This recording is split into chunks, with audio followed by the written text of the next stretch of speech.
An argument broke out among the disciples. What are they arguing about? Which one of them should be regarded as the greatest? Can you imagine that? Jesus in pain, he's imagining what's about to happen. He's going to be arrested in just a few hours in the Garden of Gethsemane. An argument broke out among them. Which of us is the greatest? Which will sit on his right and his left? Who deserves to be his vice president or his secretary? Or, you get this sense of just how blind they were. And this wasn't the first time they had this argument. If you go back to Luke 9:46, we read an argument arose among the disciples about which one of them was the greatest. And in Luke chapter 9, he says, whoever is the least among you is the greatest.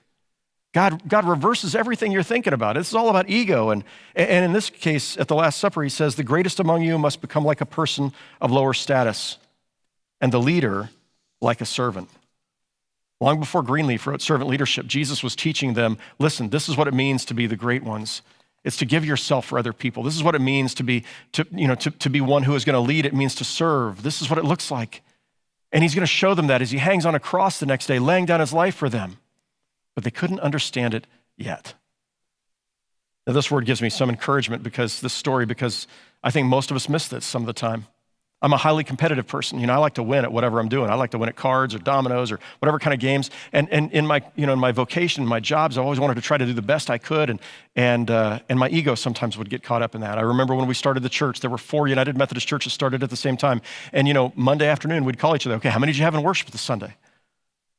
Right, until the day comes where you finally go, that's kind of messed up. If you're asking that question, not to celebrate the fact that there are people who are now coming to know Christ because they're in church, but only to see if you're the one who is the top dog. I remember as a young person in my 20s, God, please deliver me from my ego, from this. And I've shared this with you before. At one point, I finally felt the Holy Spirit say to me, I'm not going to take your ego away. That's a part of who you are. But I want you to use it for me and for my glory, not for your own, which is what I wanted too. And so, we wrestle with this. We like recognition. We want to be the top dog. We want to be the one in charge. Not everybody, but there are a lot of people who are like that. A lot of type A's here at Church of the Resurrection.